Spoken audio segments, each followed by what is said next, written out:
మెదక్ జిల్లా అనగానే ముందుగా గుర్తుకు వచ్చేది కేసీఆర్.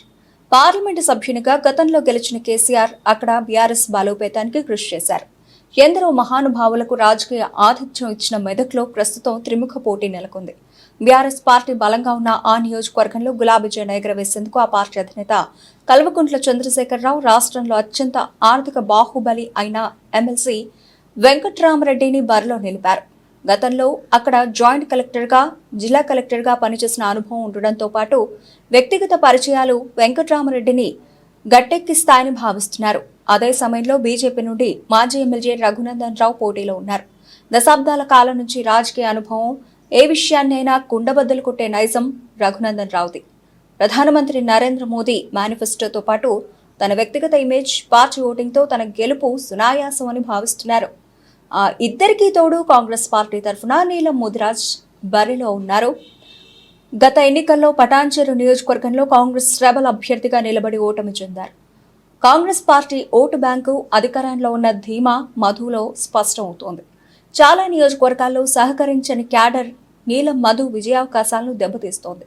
పలు నియోజకవర్గాల్లో ఆ పార్టీ ఎమ్మెల్యేలు లేకపోవడం కూడా కొంత ప్రచారంలో వెనుకబడ్డారు. త్రిముఖ పోటీలో అటు బీఆర్ఎస్, ఇటు బీజేపీ మధ్యనే గట్టి పోటీ నెలకొంది. కాంగ్రెస్ అభ్యర్థి ఎంపిక కూడా గెలుపు అవకాశాలను సన్నగిల్లేలా చేసింది. మెదక్ పార్లమెంటు నియోజకవర్గంలో గెలుపు ఓటములపై పొలిటికల్ అనలిస్ట్ మారెడ్డి నాగేందర్ రెడ్డి విశ్లేషణ.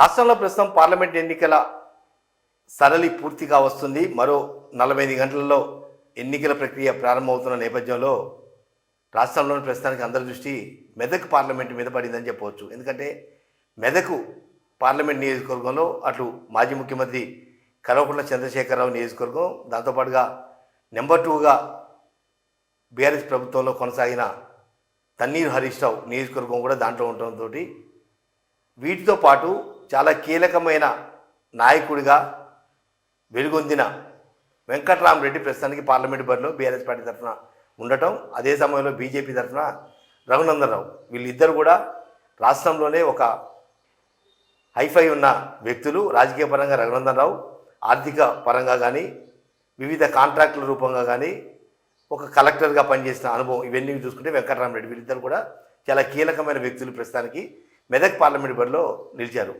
వెంకట్రామరెడ్డి బీఆర్ఎస్ పార్టీ తరఫున, రఘునందన్ రావు బీజేపీ తరఫున, నీలం మధు కాంగ్రెస్ పార్టీ తరఫున తమ అదృష్టాన్ని పరీక్షించుకున్నారని చెప్పవచ్చు. వాస్తవంగా ఈ ముగ్గురు అభ్యర్థులు కూడా చాలా కీ రోలు పోషిస్తున్నారు. ట్రయాంగిల్స్ పోటీ అనేది ప్రస్తుతానికి మెదక్ పార్లమెంట్ పరిధిలో కొనసాగుతుంది. ఓవైపు చూసుకుంటే బీఆర్ఎస్ పార్టీ అభ్యర్థిగా వెంకట్రామరెడ్డి ఆర్థికంగా, సామాజికంగా బలమైన అభ్యర్థి.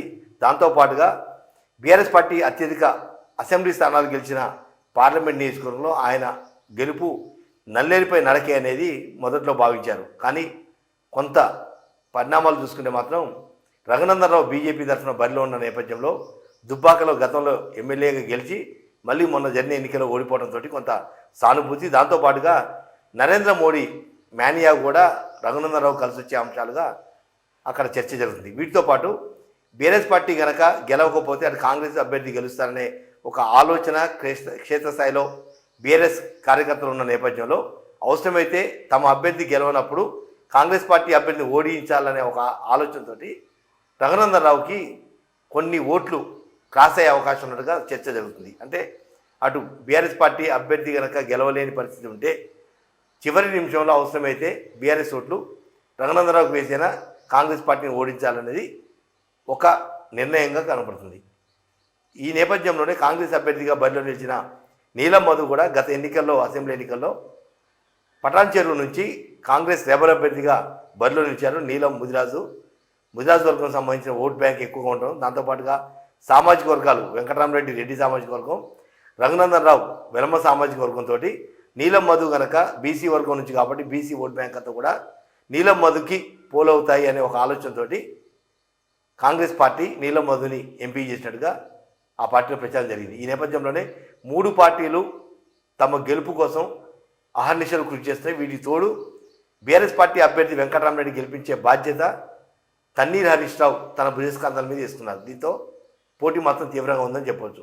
ఓవైపు మాత్రం బీజేపీ అభ్యర్థి రఘునందన్ రావు ప్రధాని మంత్రి నరేంద్ర మోడీ మద్దతు, దాంతోపాటుగా తాను రాష్ట్రంలో కొనసాగిన వ్యవస్థ కావచ్చు లేదా దుబ్బాక ఎమ్మెల్యేగా తన వాగ్దాటి కానీ ఇతరత్ర అంశాలు కానీ గతంలో బీఆర్ఎస్ పార్టీని ఎదుర్కొన్న అంశాలు ఇవన్నీ కూడా తనకు కలిసి వస్తాయని చెప్పి కూడా రఘునందన్ భావిస్తున్నాడు.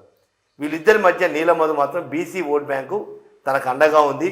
బీసీ ఓట్ బ్యాంకుతో పాటు ప్రస్తుతం కాంగ్రెస్ పార్టీ అధికారంలో ఉన్న నేపథ్యంలో భవిష్యత్తులో పార్లమెంటు నియోజకవర్గ అభివృద్ధి చెందాలంటే రాష్ట్ర ప్రభుత్వం మద్దతు ఉండాలి, దాంతోపాటు నిధుల సమీకరణ ఇవన్నీ చూసుకుంటే మాత్రం తనకే అవకాశం అని చెప్పి కూడా నీలం మధు విశ్వాసం వ్యక్తం చేస్తున్నాడు. ఈ నేపథ్యంలో ట్రయాంగిల్ సిరీస్లో గెలుపు ఎవరిది అనే విషయంలో మాత్రం జూన్ దాకా ఆగాల్సిన పరిస్థితి. మొత్తం మీద పోటీ మాత్రం తీవ్రంగా కొనసాగుతుందని చెప్పవచ్చు.